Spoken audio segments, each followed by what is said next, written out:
against, yeah.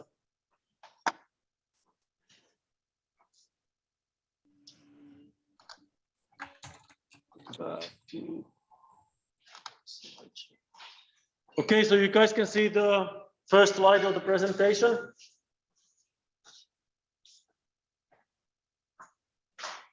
Yes. Okay, great. All right, go ahead, gentlemen. Like Pazzi mentioned, welcome to the Michigan Potash Transportation and Transload Development Project. Our project represents the efforts of our senior design class, which consists of 15 students majoring in civil engineering, environmental engineering, structural engineering, and construction management, all directed by Pazzi Latala. Before I step forward, I want to acknowledge and thank our client, Michigan Potash and Salt, and the project representatives. We want to thank you for allowing our senior design class to be a part of such a critical project for the future of Michigan Potash and Salt, and also the future national requirements of potash.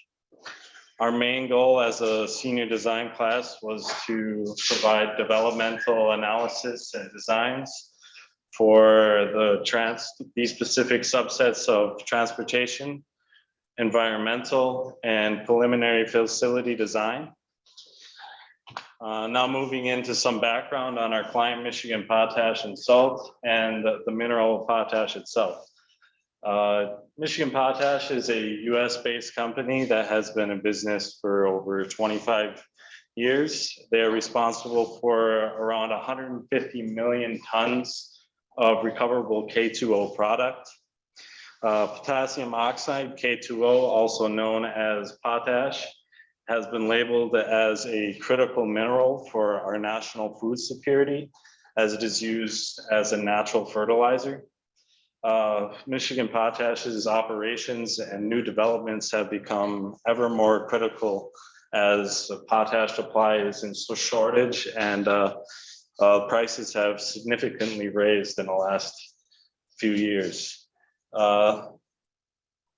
Their new developments in place will help limit our reliance on imports of potash in the future.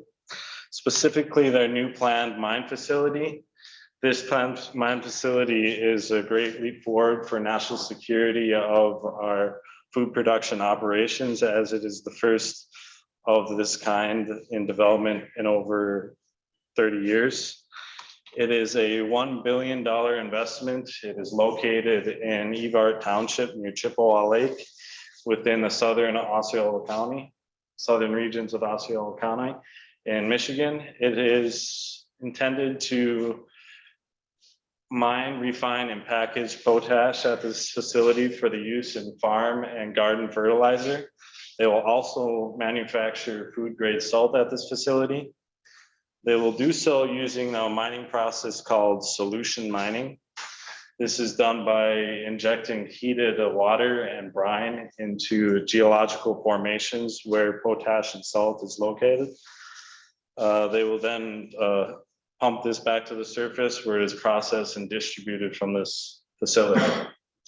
The resources in Evart Township and surrounding area have been surveyed to be the most highest quality of potash that has been seen in a long time, and the resources are predicted to last for the next 150 years of potash requirements.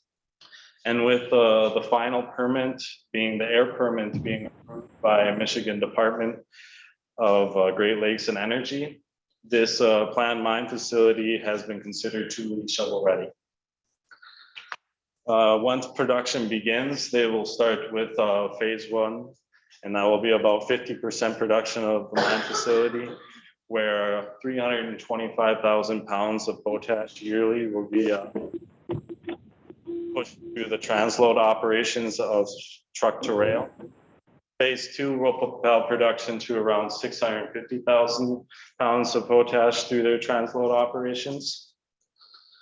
And our senior design specifically was focused on the development analysis of 4 proposed transload sites where this potash will be transported from truck to rail, and our designs are focused on phase 1 of production.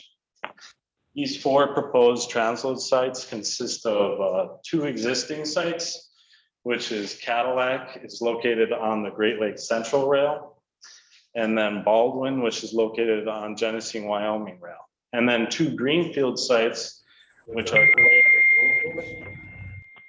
and they are both located on a Great Lakes Central Rail. All of these sites are located within the west and central and northeast regions of Michigan, within a 50-mile radius of the plant mine facility. This is a closer look at where our alternative transload locations will be located and the relative distance from the proposed mine facility. Moving forward, today you will hear from 3 specific senior design groups, specifically focusing on a scope of environmental and management, structural, and transportation design and operations. All 3 groups have submitted analysis and designs based on the 4 proposed transload sites, and we have come together as a group with their findings and determined a sole site for development and a second site for development. This came about by labeling our disadvantages and advantages at each site. And we took in consideration variables like cost, construction complexity, environmental impacts, surrounding impacts of residentials areas, and trucking logistics and distance from the mine. All of these together, we came together to find our 2 proposals for a recommendation of development. Our first site for development we recommend is Baldwin. Baldwin is an existing site and is located on the Genesee, Wyoming Rail. Our proposal for a second site development is Clare, and that is a greenfield site located on Great Lakes Central Rail. These following key determination factors are what brought us to decide on recommending these sites. Baldwin became our first choice for selection due to it has the lowest trucking cost from site and has the shortest route from site. It also gives access to Genesee, Wyoming Rail, which will allow Michigan Potash to have more distribution option, as all 3 of the other sites are located on Great Lakes Central Rail. It has existing rail yard and operational history on site, is the least invasive to the potential environmental issues, and has the least surrounding residential impact that will come during development and operations. It has the room for expansion into phase 2 of production, has the simplest drainage design overall and truck cycling in place. And overall, it has the best potential for cost savings out of all the sites, and has an optional storage included in its structural design. Clare came as our second site for development due to it being the largest site, having the most room for potential expansions. It is the second shortest route from the mine facility, putting it just behind Baldwin in trucking costs. And it has the least potential for seasonal road impacts for weight requirements. And our wetland delineation came back as no wetlands on site. So environmental impacts will be mitigated if this site is developed. Now we'll move into the environmental management design and analysis on each site. Hello, my name is David Disney. I'm Bennett Johnson. And we're just going to introduce some of the environmental aspects considered for this design. So going into a brief summary of what we're going to talk about today, we're just going to review the overall site concerns, as well as introduce each site from an environmental perspective, just to give a little more context on what we worked with this semester. We're going to go into some of the drainage, wetlands, and soil and sediment erosion control concerns we've found through our site analysis. And we're going to go into some site summaries again, just to provide some context for what we're working with. And then Cameron's going to take back over for some of his management concerns that he worked with throughout the project. So to briefly look at some of the environmental topics we considered at a glance, like Cameron mentioned, we've got some greenfield and pre-developed sites. Greenfield sites are of an environmental concern because there's no pre-existing structures there, and a lot more earthwork or construction work will have to take place on site to get it ready. Stormwater runoff is of course a concern across all sites, because all sites were going to increase pavement, and with pavement comes runoff volume. So that has to be controlled. For the Cadillac site, we used some creative solutions when it came to drainage, which resulted in excess groundwater discharge. And that's another concern that will be addressed later in the presentation. And then, of course, surface water proximity from an environmental standpoint is very important to consider, because any runoff pollutants across the pavement could reach that body of water if not designed in a way to stop it. And we did a wetlands analysis across all sites. And as Cameron had mentioned, Clare was found to not have wetlands. So the only concern there would be the Rosebush site. These are our potential drainage and soil and sediment control concerns that we found across the sites. Specifically, local low points in which water drains towards was found to be an issue in our drainage design and was looked at. Additionally, the uneven elevation at Cadillac posed some challenges during designs. Also, size site had to be taken into account because the larger sites exhibited larger runoff from stormwater, and therefore our drainage designs had to be scaled up to accommodate this larger amount of runoff. Finally, the possible shallow water table at Clare was also looked into during our drainage design. We also conducted a NEPA analysis for this project, which is under the National Environmental Policy Act. Specifically, we focused on potential impacts at each site during operation, construction, and the subsequent trucking routes. Specifically, we focused on environmental, social, and economic impacts, with social impacts being the primary one that we found to be a potential issue. Specifically, proximity to local resident communities and increased traffic. However, it should be stated that very few impacts were found during this analysis. So moving in to just give a brief overview on wetlands. Wetlands are very crucial points in our ecosystem. They act as natural water treatment plants in a way, as they're points where water runoff is concentrated. They also house a diverse amount of plants and animals that are very sensitive to pollutants entering their ecosystem.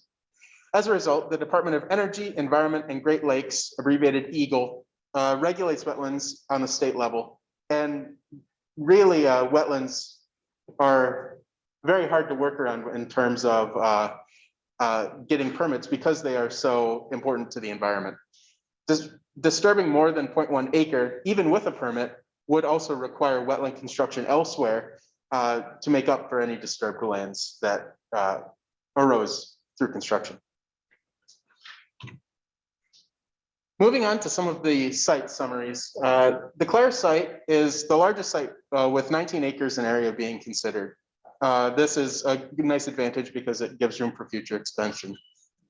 However, it does have a potential for a shallow groundwater table. Some well logs were consulted from on-site structures, and it was found that depending on which side of the property you're on, groundwater levels could be as low as 10 feet or as shallow as 2 feet, which is a concern from a drainage standpoint. In terms of our NEPA analysis, there really were very few concerns. It's the easiest route to drive through and has the lowest impact on local traffic with our heavy transport trucks. It's also in an unzoned area with very few residences, which lowers the social impact. The one main thing to consider is that there is a community center across the road from the site. And depending on site operations, that is something that should be considered. It's also within 500 feet of surface water, which again, should just be considered in terms of controlling runoff and guiding it away from that water. A large part of our initial investigation was wetland delineation, and the information we were working with came from the Eagle Wetland Viewer tool. The big concern for the Clare site originally was that the tool showed that a large portion of the site had some form of wetlands on it. Fortunately, the site owner actually had it professionally delineated, and it was found that there was no existing wetlands on the site, which makes it much more easy to recommend. Moving on to the Cadillac summary, it's our second smallest site, between 2.5 and 3 acres. However, it also has uneven elevation across the site because of the track layout as well as the building position. As a result, to help deal with some of the water drainage at low points, we investigated leaching basins as a potential solution. Leaching basins are effectively vertical shafts into the ground with a spot at the bottom that allows runoff to infiltrate into the sandy soil on the site. We used a USGS soil survey tool to identify the kind of soil on the site, and it was Class A well-drained sandy soil, which makes this solution viable for the site. One thing to consider, though, is that you are putting runoff more directly into the groundwater this way. And as a next step recommendation, it could be good to look into local permitting to see if that would change typical runoff regulations. The existing structure on the site, which is unique to this site, it has a pre-built structure already standing that would just need refurbishing. Minimizes economic but also environmental costs, as there's less energy and work put in to building a new structure. Some of the NEPA concerns of the site were dust and noise that were found to be a nuisance to surrounding areas. However, the structural team has worked to address this using a dust and noise blocking wall. Another thing to consider is that the trucking path goes through some busy roads with tight intersections, which could impact local traffic. The Rosebush site is the smallest site at about 2 acres, with an elevation trending downwards towards the southwest. The primary means of drainage at this site will be an open ditch draining into the stormwater sewer that's pre-existing at the Rosebush site. The primary NEPA concern for the site was the close proximity to the residential areas, which could lead to complaints during operation and construction of the site. During our wetland analysis, it was found that hydric soils are present at the Rosebush site, and hydric soils can be delineated as wetlands, and therefore professional delineation is recommended by us. If wetlands are found on this site, purchasing wetland credits will likely be the primary form of wetland mitigation. The Baldwin site is a medium-sized site at 8 acres with a relatively even elevation across the site with a slight downwards trend towards the northeast. The primary drainage method for this site will be the implementation of open ditching, directing all runoff flow towards a retention basin. It should also be noted that existing development will lead to cost and environmental impact reductions at the site. Finally, the main NEPA concern we found for the site was the trucking route, which could lead to increased traffic in downtown Baldwin. So just to give a little insight on our approach to soil erosion and sediment control, as well as drainage design, we consulted 2 main guides on this. The first being the State of Michigan Soil and Sedimentation Control Guidebook, which provided a fairly standard checklist for all expected requirements of a design. Drainage design was based on the Oakland County Water Resources Commissioner manual. And it should be noted that drainage design is a little bit unique in this case in that it's very locally regulated. And a lot of the information on drainage requirements was unavailable to us during our design phase of this project. So as a stand-in and at the recommendation of a professional engineer with Spicer Group we contacted, we used this manual as kind of a good starting point, as a lot of other counties in the state use this as a basis for their own regulation design. So what is the goal of SESC and drainage design? Well, the goal of soil erosion and sediment control is basically to keep water off-site away from the site and water on-site from contributing to erosion off the site. So to do this, we utilized perimeter silt fence, which is a semi-permeable barrier that allows water to flow through it but helps retain some of the suspended solids and soil particles in the water. We also use gravel berms, which allow velocity reduction of water that flows through it, and also keeps large pools of water from forming around silt fenced areas, which helps drainage for on-site construction purposes. The drainage design itself is important because it conveys stormwater away from the site operations and also helps reduce the runoff volume and flow that result from newly paved ground, which helps reduce overall erosion and sedimentation damage around the site. And for our drainage design, we utilize ditching, culverts, detention basins, as well as leaching basins.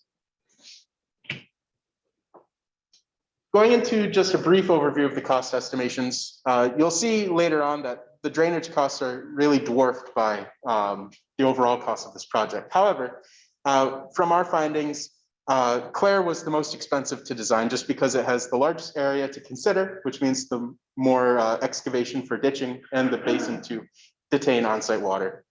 Rosebush was also a high-cost drainage solution, or at least a somewhat higher cost, because it's a little bit more complex with more culverts and detention basins being used in the overall design.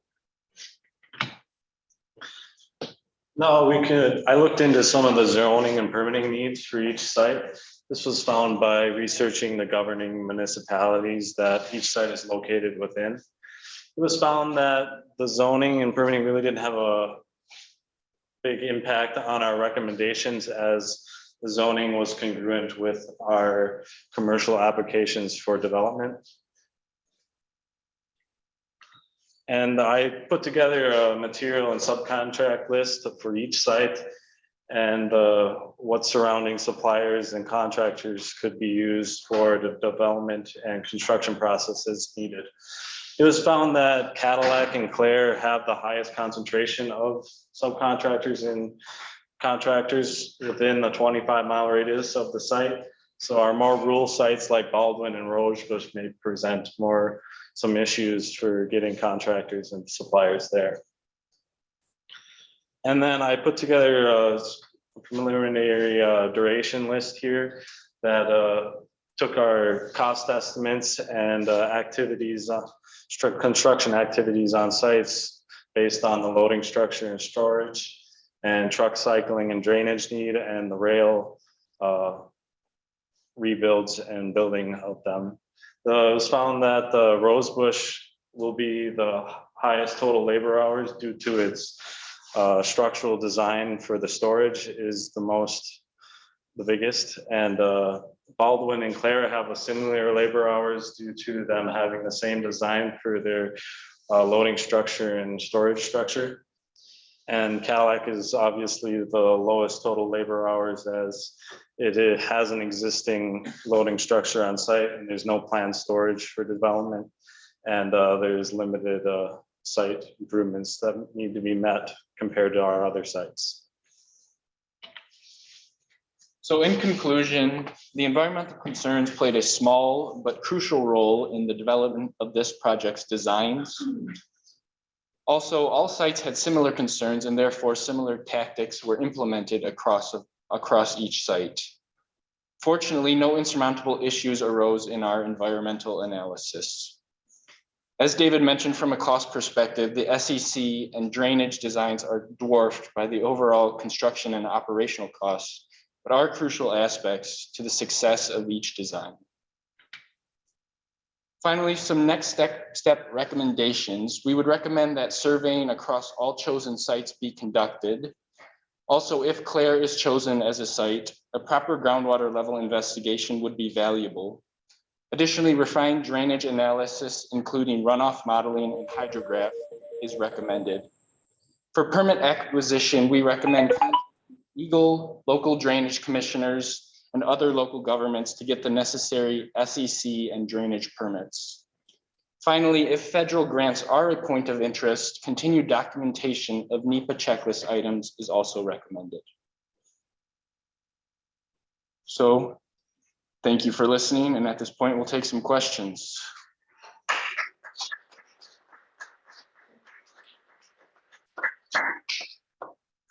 Questions from the audience? Tom with Northern here. Were existing environmental concerns addressed? Specifically, I look at a greenfield as a positive, and it seems like it was presented as a negative. I think I can answer that. From our concern, it wasn't necessarily a positive or a negative. It was just that because it is a greenfield site, from an environmental perspective, more care would have to be taken in place to address the environmental concerns existing. And to some extent, some of those were addressed, like, for example, looking at soil samples to see how drainage would flow. But I would admit, as a next step, it would be good to do a little bit more thorough on-site investigation just to see if any potentially sensitive plant species or animal species exist on greenfield sites. Thank you. This is Hefner. Were there any known contamination, existing known contamination identified at any site? No. We didn't investigate something like previously contaminated ground soils from operations, which would have been admittedly a good thing to look into. From what we found, we didn't see anything to indicate that that was an issue, but yes, that would be good to look into in the future.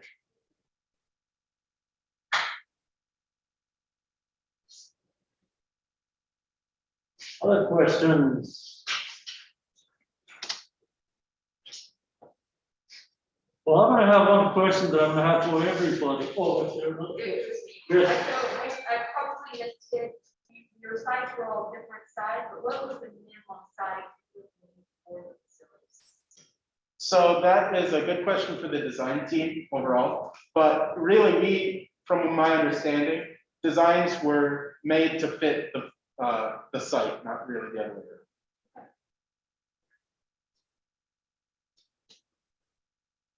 So my question that I'm gonna ask every team, so the other ones can start thinking about that too. There was obviously a lot of learning curve over the 14 weeks. It's a very short period to do something like this. If you got to start this all again, what would you do differently? Have more discussions with our clients. Okay, early on, more discussions with the clients. I think we would utilize existing professionals a little bit more, you know, asking just for advice rather than trying to find something ourselves just through researching whatever manuals popped up in our research. It really aided our design in the end just to consult people who've done it before. I'd have to agree with David. I mean, collaboration at the end of this was key. And yeah, that would be the main thing, because we did get a late jump on our drainage design because we did eventually consult the drainage professional. So that helped a lot. Good. Well, if there's no further questions, thank you very much. Our teams, site transportation and site teams to come over. I'm gonna stop the recording and restart it, as I've been requested to do.